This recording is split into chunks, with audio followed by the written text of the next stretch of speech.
ذرا آگے بڑھتے ہیں اور کچھ دیگر جو ہے ٹاپکس ان کو بھی اب شیئر کرتے ہیں. صدف، ویسے تو کہا جاتا ہے نا کہ اگر آپ قدرت کو قتل کرتے ہیں تو وہ بھی ایک طریقے سے انسانیت کے قتل کے مترادف ہی ہوتے ہیں.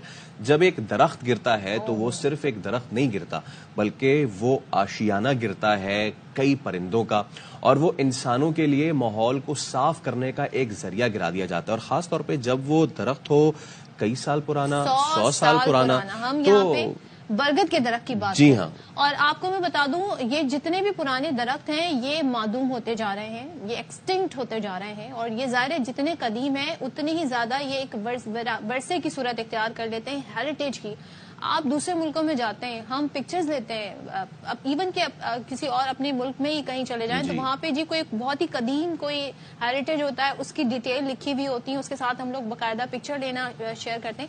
ہمارے شہر قائد میں اسی طرح کے کوئی 67 درخت ہیں، وہ آئیڈینٹیفائی ہوئے تھے کہ یہ قدیم درخت ہیں، ان کو چھیڑا نہیں جائے گا، ان کو ان کی جگہ پر قائم رہنے دیا جائے گا. لیکن ہوا کیا جی، پولیس کلب کی تعمیر ہونا تھی اور اس وجہ سے یہ درخت کاٹ دیا گیا. اور یہ درخت کراچی کے علاقہ ہے کلفٹن، وہاں پر یہ 100 سال پہلے اس کی باقاعدہ اس کی بنیاد رکھی گئی تھی. یعنی آپ سمجھے درخت پودا لگایا گیا تھا جو اب برگد کا درخت بڑا بن گیا ہے. لیکن اس پر ایکشن آئے نگراں حکومت کا؟ جی ایکشن ہی ہے، اور یہ ایکشن اس وقت ہوا ہے کہ ریئیکشن اس وقت ہوا ہے جب یہ ایکشن ہو چکا ہے. آپ یہ دیکھ سکتے ہیں، یہ بڑا دل دہلا دینے والے منظر ہیں یہ، خاص طور پہ ایک ایسے ملک میں جو آلریڈی جو آلودگی اور گلوبل انوائرمنٹ کی جو چینج ہے اس کو بڑے بری طریقے سے درخت 100 سال قائم رہا، اس کو 100 پل بھی نہیں، موسمی سختیاں برداشت، کتنی بارشیں دیکھی، کتنے ہی دھوپ جھیلی اور کتنے ہی لوگوں کو سایہ فراہم کیا، ہم نے اس کو آن کی آن میں کاٹ دیا.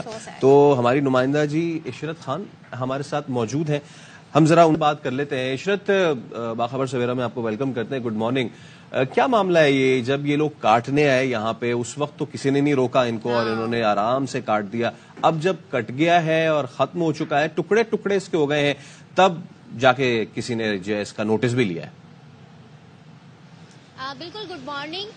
کراچی کی بات کی جائے تو کراچی میں ایسے ہی ہوتا ہے عموماً کہ پہلے چیز توڑ دی جاتی ہے یا کاٹ دی جاتی ہے، اس کے بعد ایکشن شروع ہو جاتا ہے. برگد کا درخت جیسے صدف کہہ رہی ہے 100 سال پرانا. صدف آپ کو بتا دوں کہ برگد کے درخت کی جو عمر ہے وہ 1000 سال سے زائد ہوتی ہے. یہ اپنی خوراک خود تلاش کرتا ہے.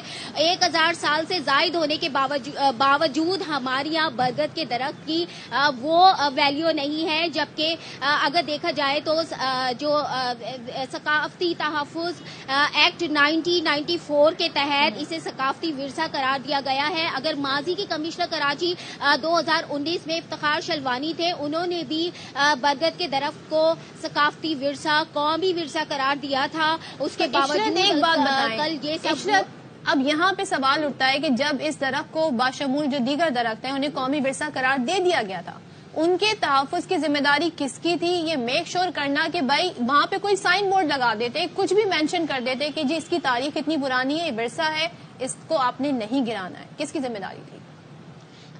جی صدف، ان کی جو ذمہ داری ہے وہ نیچرل ہیریٹیج ڈپارٹمنٹ کی ذمہ داری ہے، اور سب سے پہلے ایکشن بھی انہوں نے لیا ہے. جو نگراں صوبائی وزیر ہے، وزیر ثقافت ہے جنید علی شاہ، انہوں نے ایکشن لیا. انہوں نے ہی کہا کہ 48 گھنٹے کے اندر اس درخت کو جس نے بھی کٹوایا ہے ان کے خلاف ایکشن لیا جائے، ذمہ داروں کو سامنے لایا جائے. خاص طور پر جو بلڈنگ کے سامنے درخت کاٹا گیا ہے، جو بلڈنگ کے انجینئرز ہیں، سپروائزرز ہیں، ان کے خلاف ایکشن لیا جائے.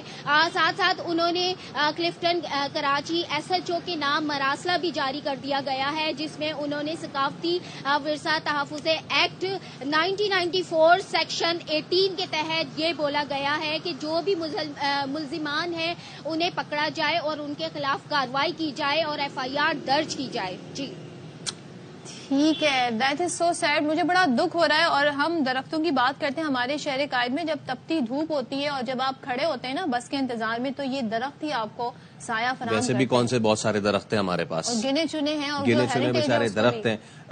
اب کبھی فیل کیجئے گا کہ جب آپ بہت گرمی ہو کسی درخت کے نیچے ٹیمپریچر کیا ہوگا اور درخت سے اگر آپ باہر نکلیں گے تو اس کا ٹیمپریچر کیا ہوگا. آپ کو فیل ہوگا کہ درخت کتنے ضروری ہیں. لیکن پھر آکسیجن پرووائڈ کرتے ہیں آپ کو, آپ کے ماحول صاف رکھتے ہیں, آپ کی بایو ڈائیورسٹی میں کتنا اہم کردار ادا کرتے ہیں. آپ کے اتنے پرندے اس میں رہتے ہیں, ان کا مسکن ہوتا ہے, ان کی چہچہاہٹ سے آپ صبح اٹھتے ہیں. لیکن ہم کیا کر رہے ہیں, ہم اپنے ایکو سسٹم کو, اپنی نیچر کو تباہ اور برباد خود کر رہے ہیں. اس کے بعد جب کووڈ جیسی آتے ہیں وائرس, تو پھر ہم کہتے ہیں یہ کہاں سے آ گئے, یہ کیوں آ گئے, کیونکہ ہم نے اتنا بڑھا دیا ہے آبادی کو, اور کہتے ہیں نا شہر کے شہر آباد کر رہے ہیں, لیکن ہم ایسے ہیریٹیج کو نقصان پہنچا رہے ہیں, اپنے ایکو سسٹم کو نقصان پہنچا رہے ہیں. باہر کے ممالک میں ایسی مشینری ہے کہ اگر درخت کو شفٹ بھی کرنا ہے کسی روڈ کنسٹرکشن کی وجہ سے یا عمارت کی تعمیر کی وجہ سے, تو وہ پورا کا پورا درخت اس کی جڑ کے ساتھ بڑے آرام سے نکالتے ہیں اور اس کے بعد دوسری جگہ جا کے اس کو پلانٹ کرتے ہیں, وہاں قدر کی جاتی ہے. اور وہ شفٹ بھی نہیں کرتے, وہ اس کا راستہ چھوڑ کے پھر وہ کنسٹرکشن کرتے ہیں. ایسی بہت ساری پکچرز آپ نے دیکھی جو اس وقت بڑی اچنبے کی بات ہمیں لگتی ہے, لیکن سوچیں وہ کتنا اس بارے میں انہوں نے تحقیق کی اور غور و خوض کرتے ہیں, جو کہ ہمارے یہاں نہیں ہے. اور آج مجھے بڑا افسوس ہوا اس بات کا. بالکل.